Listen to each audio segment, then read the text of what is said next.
చూసుకున్నట్లయితే big boss promo వచ్చింది, big boss teaser వచ్చింది, బిగ్ బాస్ ట్రైలర్ కూడా వచ్చేసింది. సో ఇప్పటివరకు మీరు ఏ ఛానల్ అయినా చూసుకోండి, ప్రోమో టీజర్ ట్రైలర్ అని చెప్పి ఎక్కడ చెప్పలేదు. సో నేను లాస్ట్ వీడియోలో అయితే మీకు క్లారిటీగా చెప్పాను, ప్రోమో అయితే వదిలేశారనమాట. సో టీజర్ వచ్చింది, ట్రైలర్ వచ్చింది. సో ఇది ఒక మూవీ టైప్లో అనుకోండి. మనం చూసేది ఓన్లీ షో మాదిరిగా అనుకుంటారు మీరు, కానీ ఒక మూవీ టైప్లో వాళ్ళు స్క్రిప్ట్ ప్లాన్ చేసుకుంటారు. సో నెక్స్ట్ మ్యాటర్ ఏం జరుగుతుందంటే, మ్యాక్సిమం సెప్టెంబర్ ఫస్ట్ వీక్ లేదా సెకండ్ వీక్ లోపలే బిగ్ బాస్ అనేది స్టార్ట్ అయిపోవచ్చు.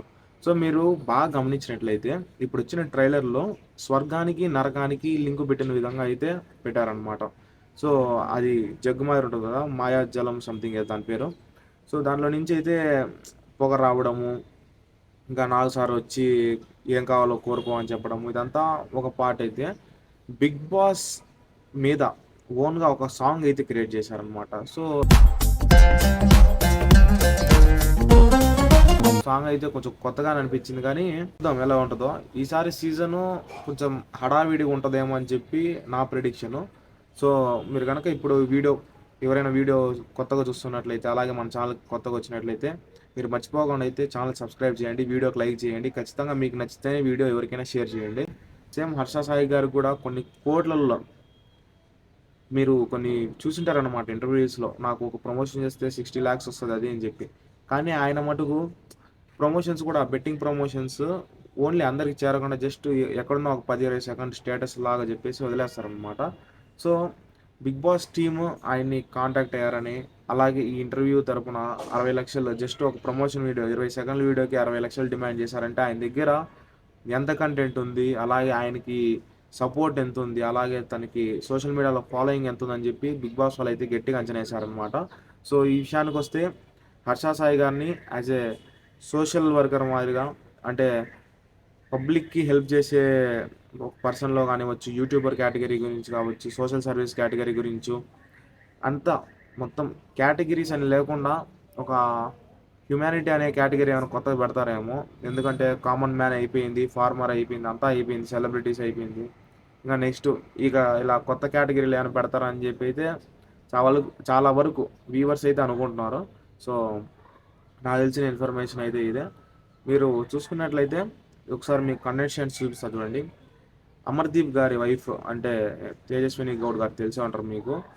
ఇంకా మన వేణుస్వామి గారు, అలాగే యువ సామ్రాట్ హర్ష సాయి గారు, ఇమ్రాన్ ఖాన్ గారు, ఇంకా ఇలా చాలామంది అయితే ఉన్నారనమాట. మెయిన్ మ్యాటర్ ఏమంటే ఈసారి అందరి ఎంట్రీలు కూడా చాలా కొత్తగా తీస్తారని చెప్పి చాలా అంటే చాలా పెద్ద టాక్.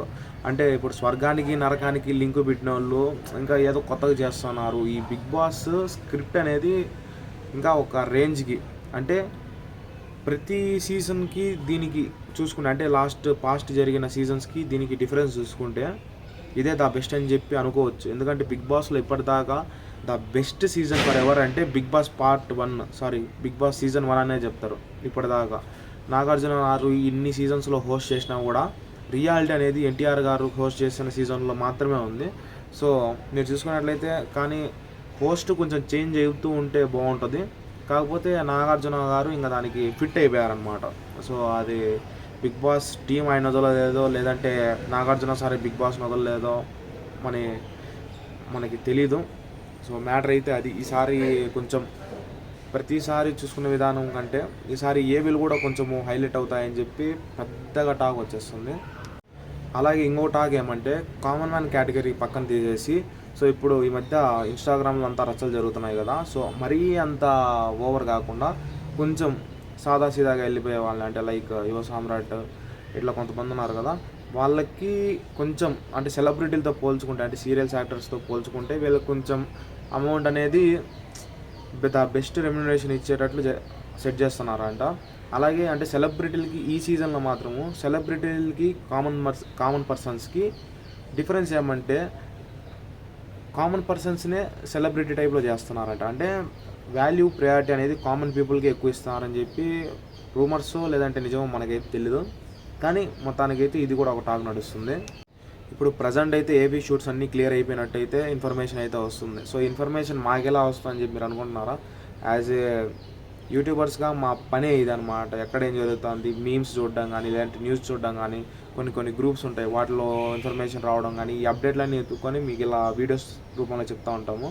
కాకపోతే నేను కొత్త కాబట్టి, అంటే బిగ్ బాస్ రివ్యూవర్స్ కేటగిరీలో నేను కొత్త కాబట్టి ఇప్పుడు కొంచెం కొంచెం అంటే ఎక్స్పీరియన్స్ పర్సన్స్ కన్నా బాగా చెప్తానని చెప్పి నా ఫీలింగ్. మీరు ఎట్లా అనుకుంటున్నారో మీరు ఒకసారి, అంటే మీరు ఏ విధంగా ఫీల్ అవుతున్నారో ఒకసారి నా కామెంట్ సెక్షన్లో అయితే చెప్పండి. సో మీరైతే చూసినట్లయితే ఇంకా 3 వీడియోస్ అయితే వచ్చేసినాయి. ఇంకా మిగిలింది డేట్ కన్ఫర్మేషన్ వీడియో మాత్రమే.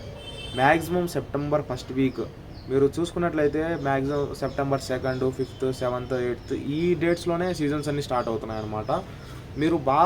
మీరు కానీ బాగా ఆలోచించినట్లయితే ఇప్పుడు సీజన్ 8 వస్తుందన్నమాట. సో 8 సంవత్సరాలు అయింది బిగ్ బాస్ స్టార్ట్ అయ్యి, అక్షరాల 8 సంవత్సరాలు. సరే మీరు నిజం చెప్పండి, ఇప్పుడు బిగ్ బాస్ సీజన్ స్టార్ట్ అయ్యి 8 సంవత్సరాలు అయినప్పుడు మీకు అనిపించలేదా ఇప్పటికి చాలామంది ఖాళీగానే ఉన్నారనమాట. సో అట్లా ఎవరికైనా అనిపించిందా బిగ్ బాస్ సీజన్లు ఏమో సంవత్సరానికి కరెక్ట్గా వస్తున్నాయి, నా లైఫ్ ఏమో ఇట్లే ఉన్నదని చెప్పి బాధపడిన వాళ్ళు, అంటే కామెడీగా తీసుకున్న వాళ్ళు ఇలా ఉంటారు కదా. సో అలాంటి వాళ్ళు ఉంటే ఖచ్చితంగా కామెంట్ సెక్షన్లో అయితే చెప్పండి. నా ఛానల్లో ఖచ్చితంగా మ్యాక్సిమం అంటే మ్యాక్సిమం 99.9% ఎగ్జాక్ట్గా కరెక్ట్ ఇన్ఫర్మేషన్ ఉండేటట్లే నేను రివ్యూ చెప్తాను. సో ఇప్పుడు ప్రజెంట్ ఈ డేట్స్ విషయాల్లో లేదంటే ఈ కంటెస్టెంట్స్ విషయాల్లో ఏమైనా తప్పైపోవచ్చేమో కానీ మ్యాక్సిమం మీరు టాక్ చూసుకుంటే వీళ్ళే ఉంటారు అనమాట. ఒకవేళ లేకపోయినా నెక్స్ట్ సీజన్స్లోకైనా ఖచ్చితంగా ఉంటారు. మీరు అనుకోవచ్చు బిగ్ బాస్ 8 అయిపోవాలి ఇంకా అప్పుడే బిగ్ బాస్ సీజన్ 9కి వచ్చేసినామా అని చెప్పి. సో చెప్పలేం కదా, ఖచ్చితంగా ఇయర్కి ఒకసారి అయితే సీజన్ ఖచ్చితంగా వచ్చేస్తుంది. అందుకని చెప్పి నేను ముందుగానే చెప్పేస్తాను. సో విషయం అయితే అది. ఇప్పుడు ఒకసారి హర్ష సాయి గారు బిగ్ బాస్లోకి ఖచ్చితంగా రావాలి అని కోరుకునే వాళ్ళు ఎవరైనా ఉంటే ఖచ్చితంగా కామెంట్ సెక్షన్లో కామెంట్ చేయండి. అలాగే ఇంకా ఏ సెలబ్రిటీస్ వస్తే బాగుంటుంది, ఇప్పుడు చాలా వరకు ఇంటర్వ్యూ ఛానల్స్లో చూస్తున్నారు కదా గొడవ పడి వస్తున్నారు అంతా. సో అలాంటి వాళ్ళు, ఇట్లా ఇంటర్వ్యూలో గొడవలు పడేవాళ్ళు, పర్సనల్ లైఫ్లో గొడవలు పడి ఇన్స్టాగ్రామ్లో ఫేమ్ తెచ్చుకున్న వాళ్ళు, అలాగే ఇన్స్టాగ్రామ్లో కొంతమంది చెత్త వీడియోలు మంచి వీడియోలు చేసి ఫేమస్ అయిన వాళ్ళు కొంతమంది ఉంటారు కదా. అట్లా మీకు తెలుసుంటారు కదా యూట్యూబ్లో కానీ ఇన్స్టాగ్రామ్లో కానీ ఈ వ్యక్తి బిగ్ బాస్లోకి రావాలని చెప్పి కామన్ పీపుల్ నుంచి హై పీపుల్ వరకు సెలబ్రిటీలు కానివచ్చు, ఎవరైనా కానివచ్చు, మీరు ఎవరు వస్తే బాగుంటుంది అని అనుకుంటున్నారో ఒకసారి కామెంట్ సెక్షన్లో తెలియజేయండి. కామన్ పర్సన్స్ అయితే ఒకవేళ మీరు కామెంట్ చేసిన ప్రతి ఒక్కరు బిగ్ బాస్లోకి పోకపోవచ్చు, కానీ వాళ్ళు కనుక ఆ కామెంట్ చూసినట్లయితే ఎంత హ్యాపీగా ఫీల్ అవుతారంటే బిగ్ బాస్ లేకపోయినా కూడా అంత సంతోషం ఉండదేమో వాళ్ళకి. కాబట్టి ఖచ్చితంగా మీరైతే వాళ్ళని కామెంట్ చేసి ప్రస్తుతానికి వాళ్ళే హ్యాపీ చేయండి. అలాగే ఈ బిగ్ బాస్ రివ్యూస్కి మనం రీచ్ చూసి ఇంకా సినిమా రివ్యూస్ కూడా చేద్దాము. సో ప్రస్తుతానికైతే మనకి దీనికి మాత్రమే సపోర్ట్ కావాలి, దాని తర్వాత ఆలోచిద్దాము. ఒకవేళ మంచి రీచ్ వచ్చిందనుకో మీకు మంచి మంచి కంటెంట్ ఇంకా ఇస్తూ ఉంటాం. ఇలాగే మంచితనాన్ని కోరుకొని మంచిగా సపోర్ట్ చేస్తారని చెప్పి సబ్స్క్రైబర్లని, వ్యూవర్లని, ఫాలోవర్లని అందరినీ మనస్ఫూర్తిగా గట్టిగా కోరుకుంటున్నాను. ఈ రివ్యూస్కి నేను కొత్త కాబట్టి యాజ్ ఏ బిగినర్ రివ్యూవర్గా ద బెస్ట్ నేను ఇస్తాను. కాకపోతే నాకు సపోర్ట్ కూడా అలాగే ఉండాలి. కాబట్టి మీరైతే ఖచ్చితంగా మన ఛానల్ కానీ కొత్తగా వచ్చినట్లయితే ఖచ్చితంగా మీరు సబ్స్క్రైబ్ చేసుకోవడం మాత్రం మర్చిపోవద్దండి. సబ్స్క్రైబ్ చేసుకోవడం వల్ల నాకేమి ₹1 రాదు, ప్రెసెంట్ మానిటైజేషన్ కూడా అవ్వలేదు నాకు. కాకపోతే రీచ్కి ఉపయోగపడుతుంది అనమాట. మీరు వీడియో చూసిన వెంటనే లైక్ కొట్టి షేర్ చేస్తే అలాగే సబ్స్క్రైబ్ చేస్తే నాకు రీచ్ అనేది, ఇప్పుడు మీరు చూసిన వీడియో నెక్స్ట్ ఇంకొక 10 మందికి ఫార్వర్డ్ అవ్వచ్చు, అలాగే వాళ్ళకి ఫీడ్లో చూపించవచ్చు. సో అలా ఉంటుంది. సో బ్యాక్గ్రౌండ్ నాయిస్ అయితే ఇప్పుడు ప్రజెంట్ వస్తున్నాయి నాకు అర్థమవుతుంది. కాకపోతే తొందరలో ఇంకా మంచి మంచి రివ్యూస్తో అలాగే మంచి మంచి కంటెంట్తో ఏ నాయిస్ లేకుండా క్లియర్ కట్గా వీడియో అనేది చూసుకొని మీ ముందరకు వస్తాను. అప్పటి వరకు మీరు సపోర్ట్ చేయండి చాలు. Thank you all.